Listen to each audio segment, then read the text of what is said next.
The Richelieu-class battleships were the swan song of France's heavy surface fleet and among the most advanced warships of their time. Their story is more than a chronicle of armor, guns, and speed. It is the story of the ordeals faced by a once great naval power on the eve of the Second World War. French engineers did not try to follow the path taken by the designers of Japan's Yamato, nor did they chase record-breaking size. Instead, they placed their faith in a carefully judged balance of characteristics.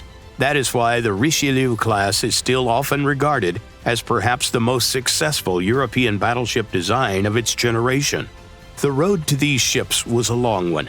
During the interwar period, development of the French Navy was constrained by the Washington Naval Treaty and the London Naval Agreements, but the rapid expansion of the Italian fleet and the emergence of new German battleships forced Paris to abandon its wait-and-see approach. The future design drew heavily on solutions already tested aboard the Dunkirk, but almost every aspect of the ship was strengthened.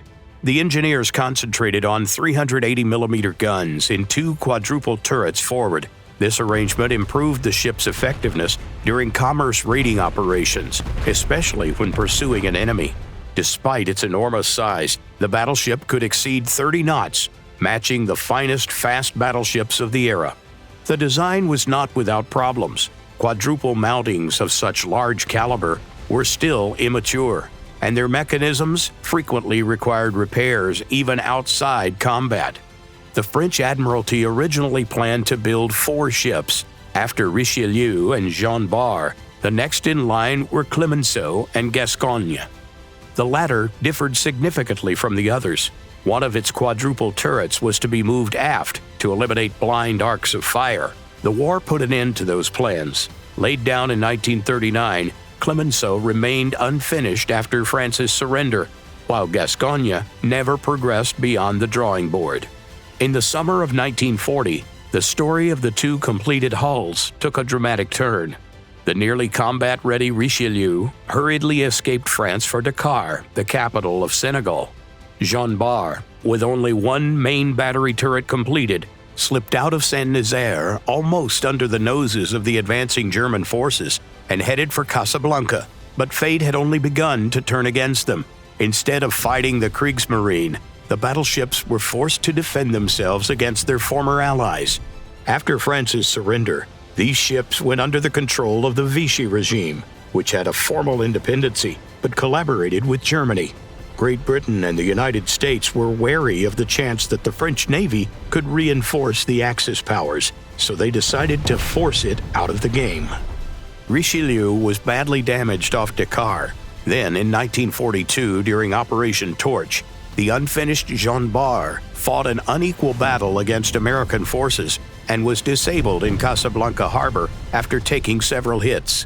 After joining the Free French, Richelieu entered a new chapter of her career. She underwent an extensive refit at shipyards in the United States and Britain, receiving more modern radar and anti-aircraft systems.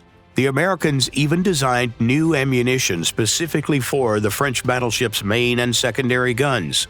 The modernized ship saw the final stages of the Second World War, serving with the British Eastern Fleet against Japan in the Indian Ocean. Jean Bart's story was even more unusual. She was completed in peacetime.